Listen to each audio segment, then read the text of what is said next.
Effectivement, j'étais un enfant de famille chrétienne, catholique, et, et un jour, enfin, j'ai été, j'ai entendu, j'ai lu dans l'Évangile une parole de Jésus qui disait, quand, quand tu invites quelqu'un, n'invite pas ceux qui peuvent te le rendre, mais invite les autres.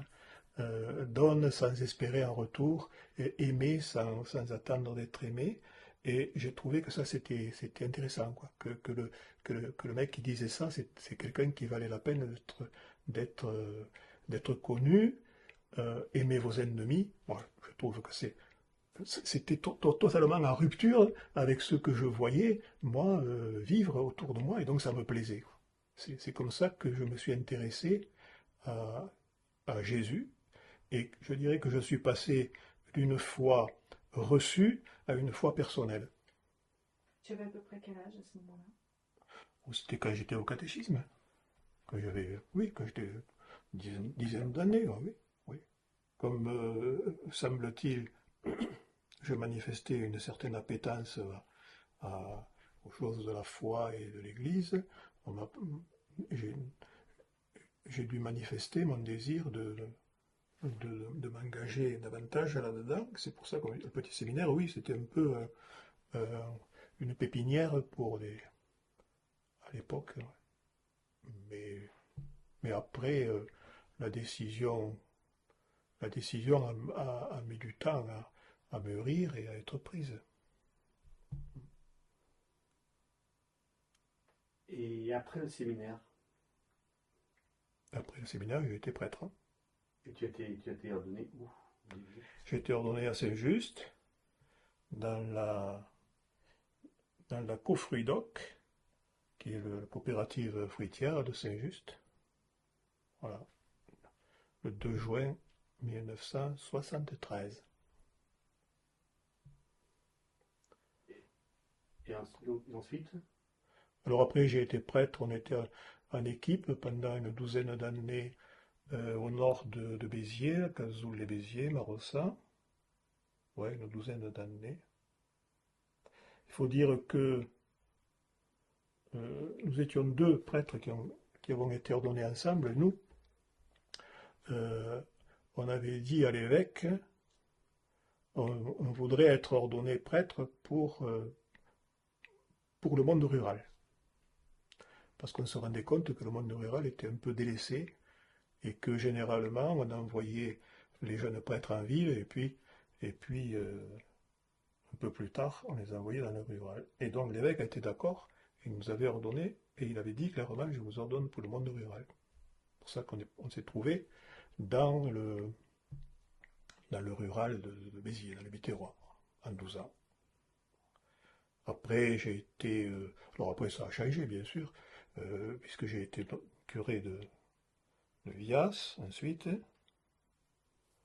puis de Florensac, et puis d'Agde. Mais parallèlement, j'ai été aumônier pendant 15 ans, aumônier de collège et de lycée à Agde. Voilà. Et ici depuis 2007. et comment ça se passe alors au niveau de... C'est l'évêque qui décide, qui choisit, ou comment ça se passe les diverses je dirais postes, entre guillemets, lieux auxquels tu es officier? Eh bien, Enfin, toi ou les autres d'ailleurs, hein. ouais, on a besoin de quelqu'un quelque part. L'évêque, avec son conseil, il réfléchit à qui il pourrait à qui il pourrait le proposer. Il le propose et puis on en parle. Et quand tu es en poste déjà quelque part, Oui. comment le choix de changer, c'est toi qui le fais la demande, ou c'est l'évêque qui te C'est-à-dire propose? qu'en principe, on est nommé pour 6 ans. Donc au bout de 6 ans, on se pose la question de savoir si on continue ou si on change.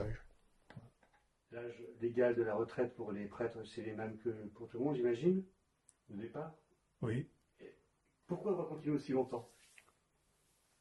Ah ben parce que tant qu'on a la possibilité Mais de toute façon, je vais continuer. Je vais continuer à ma mesure. La seule changement qu'il y a, c'est que je ne serai plus responsable de paroisse. Voilà. Je ne serai plus curé, autrement dit. Voilà. Et après, le principe, c'est que tant qu'on peut servir, on sert. Alors après, bon, moi j'ai des collègues qui se sont déjà arrêtés avant 70 ans, parce qu'ils ne pouvaient pas, ils étaient trop fatigués. Bon, moi, finalement, j'estime avoir de la chance d'avoir pu aller jusqu'à maintenant. Mais ceux qui arrêtent la retraite, on la touche comme tout le monde, mais on arrête la responsabilité à 75 ans. Ça, c'est valable pour les évêques, c'est valable pour les prêtres aussi. Les évêques, à 75 ans, ils démissionnent. Les prêtres aussi, hein, les curés aussi. Donc moi, je vais me retrouver dans mon village et je vais proposer mes services, enfin, c'est déjà fait, à la paroisse du coin. Mais je ne serai pas responsable de la paroisse. Voilà. Et est-ce que toi, tu as évolué au cours de toute cette... Oh, sûrement. Sûrement. Tu saurais dire en quoi? En beaucoup de choses. Le fait de parler, par exemple, toute mon enfance, j'ai entendu ma mère dire « tu dis rien ». Mais c'est le métier qui m'a fait évoluer. Voilà. Donc oui, de toute façon, on ne peut pas ne pas évoluer. Après. Mais j'ai pas trop l'habitude de regarder au fond de moi, parce que...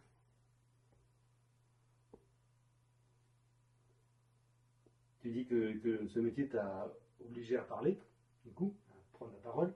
Oui. Est-ce que ça t'a apporté autre chose? Oh, beaucoup de choses. Alors là, s'il te fallait... Je ne saurais pas énumérer, oui. C'est trop... Oui, ça m'a beaucoup apporté. Une part de ce que je suis, je le dois au travail que j'ai fait et aux rencontres que j'ai eues. Oui. Toi, personnellement, tu es aussi un prêtre un peu, alors, je dirais, atypique. Ton look global n'est pas le prêtre tel qu'on s'imagine avec la toile noire, la collerette. Ouais. Tu es quelqu'un qui apparaît comme un personnage ordinaire, quelque part. On te croise dans la rue, personne ne sait que tu es prêtre. Non. Quand on t'en a parlé de cette oui, bien sûr. Qu'est-ce qu'on dit sur toi de ça? Qu'est-ce qu'on dit avec toi? Oh, c'est-à-dire qu'on s'y est habitué, je pense. De toute façon, moi, on me prend comme je suis, on me laisse. Hein.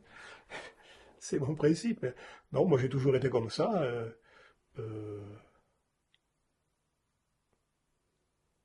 Après, bon, alors, évidemment aussi, ça correspond à une certaine génération. Puisque moi, j'ai été ordonné prêtre, on parlait tout à l'heure, après de les années qui ont suivi mai 68, qui a été un bouleversement, et nous, on était plus attentifs à ne pas être à part, hein, en fait. C'est-à-dire qu'il n'y a aucun intérêt, à mon sens, à ce que le prêtre soit vécu différemment des autres et qu'il ait un signe distinctif. Ça avance à quoi d'être? Aucun intérêt, pour moi. Alors, mais ça, évidemment, je me rends compte que ça devient de plus en plus spécial parce que les générations de jeunes prêtres qui arrivent aujourd'hui ont plutôt tendance à mettre le col romain, éventuellement même la soutane. Mais bon, si ça leur plaît, pourquoi pas. C'est un retour à Don Camillo. Ah, peut-être, oui, mais ça risque d'être moins rigolo. Non, je veux dire que le problème, c'est que ça s'accompagne d'une certaine conception du prêtre qui est au-dessus. Hein. C'est pareil, moi je me suis toujours battu pour éliminer le titre de père qu'on donne au prêtre parce que c'est un cléricalisme rampant. Et je trouve que c'est périlleux. Ça veut dire, à partir du moment que tu appelles quelqu'un de père, ça induit une relation de supérieur à inférieur. Et ça, je trouve que c'est le cléricalisme. À la suite des problèmes forts qu'il y a eu d'agression sexuelle de la part de prêtres dans l'Église et d'agression même psychologique. Bon, le pape a fait une lettre où il disait qu'il fallait, il signale, il dit qu'il fallait lutter contre le cléricalisme dans l'Église. Et je crois que pour moi, ça commence par là. Il faut absolument qu'on puisse s'appeler frère, se traiter de frère, qu'on soit évêque, ou qu'on soit prêtre, ou qu'on soit pape. Moi, je n'ai jamais appelé l'évêque Monseigneur. Mais chaque fois que j'ai accueilli un évêque dans mon église, j'ai dit, nous accueillons avec joie notre frère évêque. Point. Le reste, c'est... Et comment tu peux expliquer ce retour un petit peu à cette charisme? Eh bien, je me l'explique mal. Je me l'explique mal. D'autant qu'il y a beaucoup de jeunes prêtres euh, qui sont dans cette mouvance-là, n'ont pas connu cette époque. Bon, moi, je l'ai connue quand il y a 60 ans de ça. Mais pour ça, je n'ai pas envie de revenir en enfance.